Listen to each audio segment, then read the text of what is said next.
سامحيني عيوني لا بكيت انظريني فرحة العيد انطفى. بسم الله الرحمن الرحيم. الحمد لله رب العالمين، والصلاة والسلام على أشرف الأنبياء والمرسلين. اللهم صل وسلم وبارك على عبدك ورسولك محمد صلى الله عليه وعلى آله وصحبه أجمعين. walaalyaal maanta waxaan idin hayaa qiso aad iyo aad u cajiib badan oo dad badan oo malaayiin ah horey ay ugu soo ilmaysiisay. qisadani waxay u dhaxaysaa laba qof oo walaalo ah, midkood uu yahay 60 jir, midka kalena uu ka sii yar yahay. midka 60 jirka ah magaciisa waxaa la yiraahdaa Xiisaan. waxay ka dhacday waddanka Sacuudiga. qisadani waa qiso qariib ah, qiso ayada la mid ah horey looma arkin. hadday jirtana ma aha qiso shaac baxday oo ummaddii ay wada ogaatay. qisadani waxay u dhacday sida tan. Xiisaan waa ninka 60 jirka ah. waxa uu ku noolaa meel u dhow Jayzaan, magaalo lagu magacaabo Jayzaan. meel u dhow ayuu ku noolaa. waxa uu la noolaa hooyadii oo 90 jir ah oo bukaan socod oo iska jiifta, dhaqdhaqaaq kale aan lahayn. hooyadii ayuu gacanta ku hayay Xiisaan. hooyadii wuxuu u khidmaynayay 12 sano. walaalkii asaga la dhashay wuxuu ku noolaa magaalo ka fog magaaladaasi uu ku noolaa. waxay ku kala noolaayeen 2 magaalo kala fog. maalin maalmaha ka mid ah ayaa waxaa u yimid walaalkii yaraa. wuxuu yidhi, walaal waxaan rabaa hooyo inaan ka xiiso, hooyo inaad igu wareejiso, mas-uuliyaddeedii aniga aan la wareego. adigu waxaad noqotay qof weyn, 60 jir baad tahay. adigaa u baahan in lagu dhaqaaleeyo maanta. anigaa kaa xoog roon. anigaa maanta dhaqaale haddii la yidhaahda kaa dhaqaala roon, xoog haddii la yidhaahda kaa xoog roon, dad haddii la yidhaahda kaa dad roon. hooyo igu wareeji, reerkii baan u geynayaa. hooyo anigaa dhaqaalaynaya, adigana iska irtaax, xogoo bal nafta u raaxee. wuu yaabay Xiisaan. wuxuu yidhi, maxaa tidhi? hooyo isiiba, hooyo igu wareeji mise wax kale? wuxuu yidhi, hooyo intaan noolahay ciidan aniga ahayn mas-uuliyaddeeda qaadi mayso. hooyo intaan noolahay igama fogaanayso. hooyo intaan noolahay aniga ayaa xambaaraya, aniga ayaa dhigaya, aniga ayaa nadiifinaya. hooyaday isku haystaan waa qof bukaana, 90 jir ah, meel iska yaalla. mandarkeeda haddaan idin sawiro, waxaa jismigeeda soo haray keliya laf iyo maqaar. laf iyo maqaar bes, hilib ma jiro.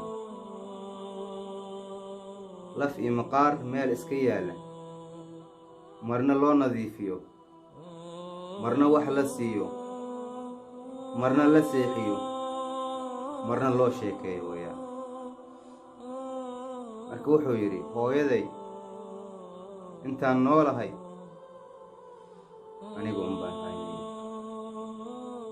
anigu mooyaane cid kale hooyo uma khidmaynayso. wiilkii yaraa wuu yaabay. hooyadii buu u tegay. hooyo, wiilkaagii la hadal, adiguu hadalkaa maqlayaa, adiguu baari kuu yahay, aniga waxaan doonayaa doorkayga in lii siiyo, aniga waxaan doonayaa qaybtayda inaan ka qaato. hooyo, aniga soo adiga ima dhalin, soo xaq ma lihi, aniga xaqaygii baan doonayaa, walaalkaygii la hadal. waxay tidhi, wiilkaygiiyow, walaalkaagii adiga ka dhamayso, adiga waxaad tahay ishayda midigta ah, asagana waa ishayda bidixda ah. cidna cid kale intaan ka tago cid kale ma dooran karo, idinma kala dooran karo. hooyo, walaalkaaga asaga ka dhamayso. wiilkii yaraa wuu yaabay. walaalkii wuxuu arkay inuusan diyaar u ahayn inuu hooyadii ku wareejiyo. hooyadii wuxuu arkay inaysan wiilkeedii weynaa aysan la hadli karin, ay ka xishoonayso. 12 sano ayuu u khidmaynayay, 12 sano ayuu nadiifinayay, 12 sano ayuu raashinka afkeeda ku siinayay, 12 sano ayuu xambaarayay, 12 sano ayuu u sheekaynayay, uu seexinayay.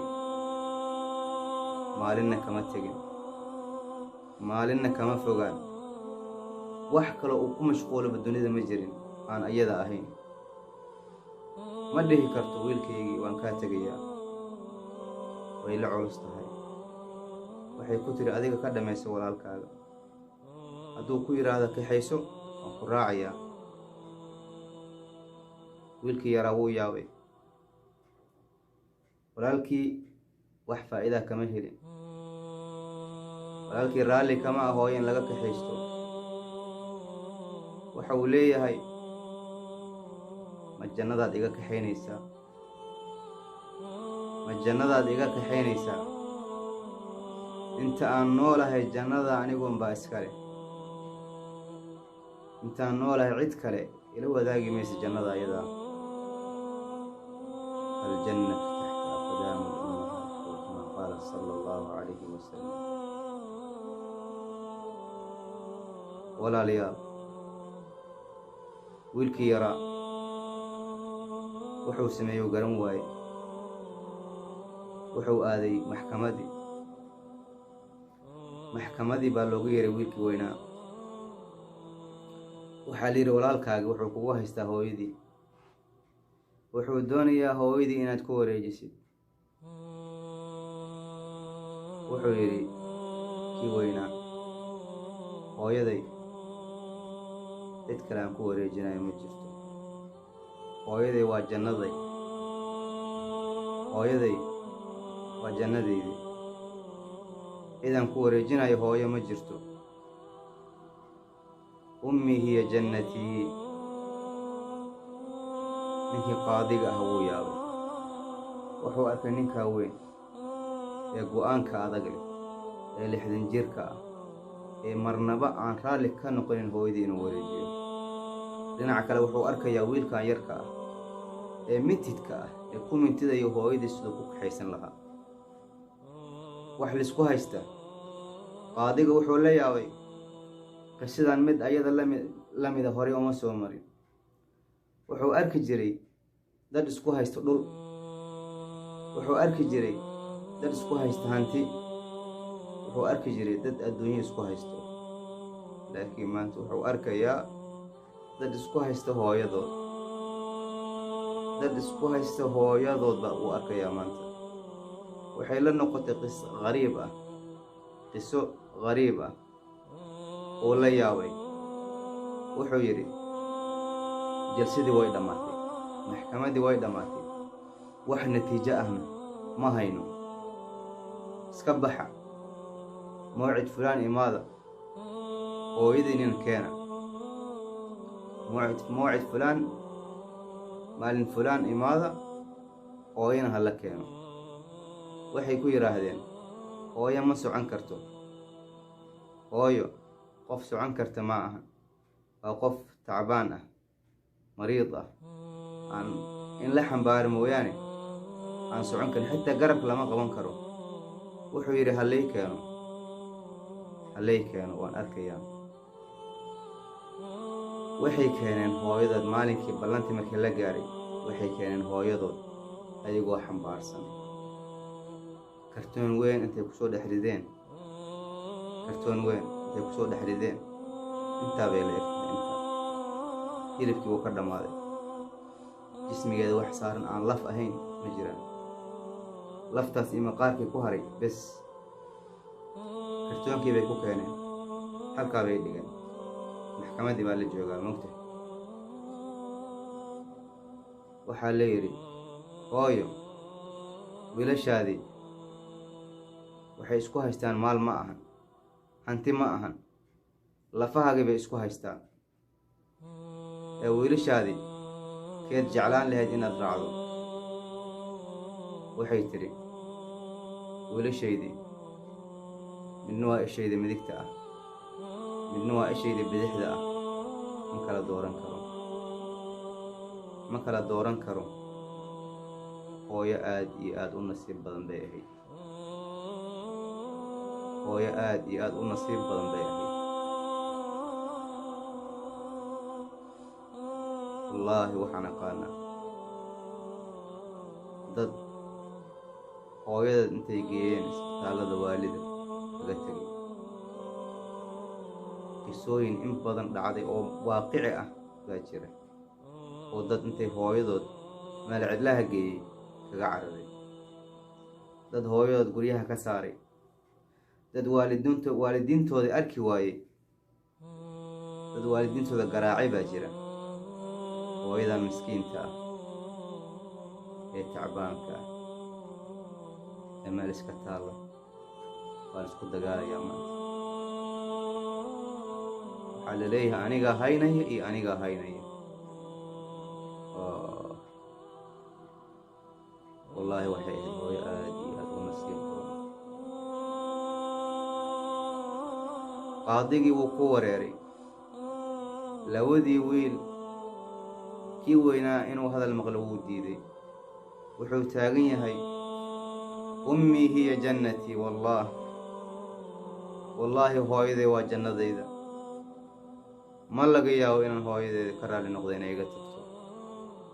kii yaraa wuxuu leeyahay walaalkay iga weyn 12 sano hooyaday u khidmeeyey, anigana hallaysiiyo qaybtayda inaan hooyaday u khidmeeyaan doonaya, inaan hooyaday u qubeeyo, inaan hooyaday u labiso, inaan hooyaday jiif faraashkeeda ay seexan leed aan u firaasho, inaan hooyaday u sheekeeyo aan doonayaa. ee walaalkay igala hadla. ninkii xaakimka ahaa markuu mari waayey, kii weynaana uu mari waayey, kii yaraana uu mari waayey, wuxuu yidhi haddaan idin kala xukumo ma ku qancaysaan? xiisaam kii weynaa wuxuu iska dhaadhiciyey hooyadiisa marnaba inaan loo xukumaynin cid kale. wuxuu yidhi haa, raalli baan ka noqonayaa. kii yaraan wuxuu yidhi haa, raalli baan ka noqonayaa. qaadigii wuxuu xukumay hooyadii inay raacdo wiilkii yaraa.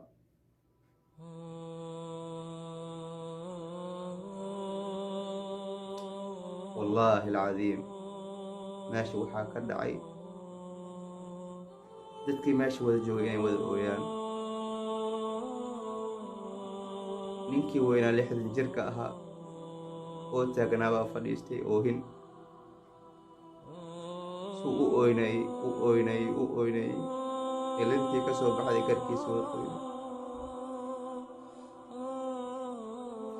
sababta uu u ooynayana ma ahan adduunyo iyo maal, waa hooyadii.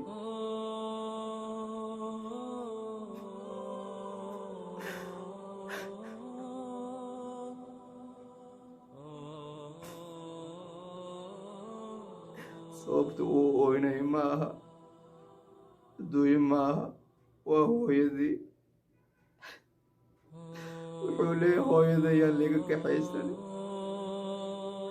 12 sano hooyadiis uu hayay, maalinna ma dhibsanin. weli wuxuu diyaar u yahay noloshiisa inta ka dhiman inuu wasaqdii ka nadiifiyo. weli wuxuu diyaar u yahay noloshiisa inta ka dhiman inuu u sheekeeyo, inuu u qubeeyo, inuu raashin siiyo. wuxuu diyaar u yahay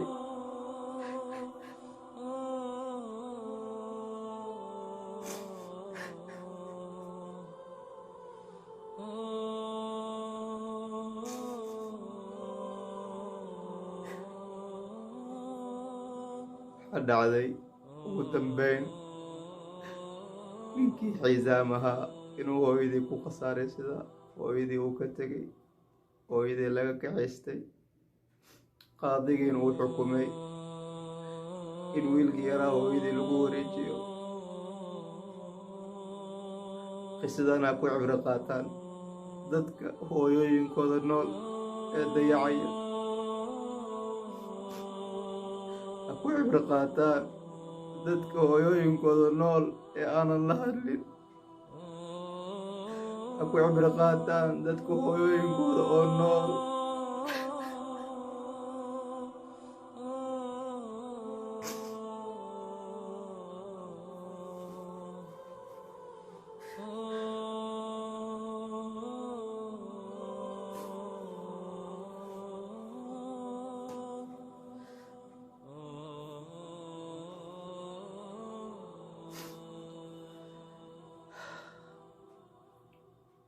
walaalayaal. Allah subxaanahu wa tacaala wuxuu leeyahay waqfid lahumaa janaaxa dulli min alraxma waqul rabbi irxamhumaa kamaa rabbayaanii sagiiraa. war ilaahay ha laga baqo, war waalidiinta ha loo baari noqdo, war waalidiinta ha loo baari noqdo, war ilaahay ha laga baqo. war waxaad berri guranaysaa waxaad maanta beerato. maanta waalidkaaga markaad raalli ka noqoto ay raalli kaa noqdaan, adigana ubadkaaga waa berri raalli kaa noqonaya, adigana raalli aad ka noqonaysaa. maanta haddii waalidkaagu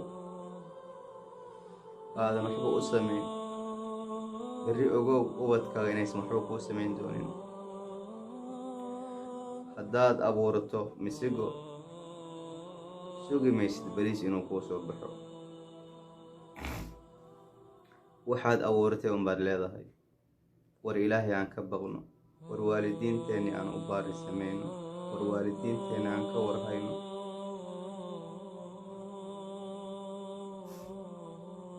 iga raalli noqda, waxaa i qaadi caatifad.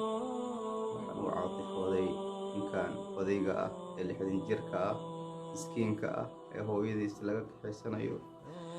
sidaasoo kale xaq buu u leeyahay wiilka yaraa ee miskiinka ah ee baariga ah ee hooyadiisa inuu kaxaysto oo dhaqaalayso diyaar buu ahaa isagana. fadlan qisadan sii faafi, qisadan hadday ku soo gaarto sii faafi. assalaamu calaykum waraxmatullaahi wabarakaatu.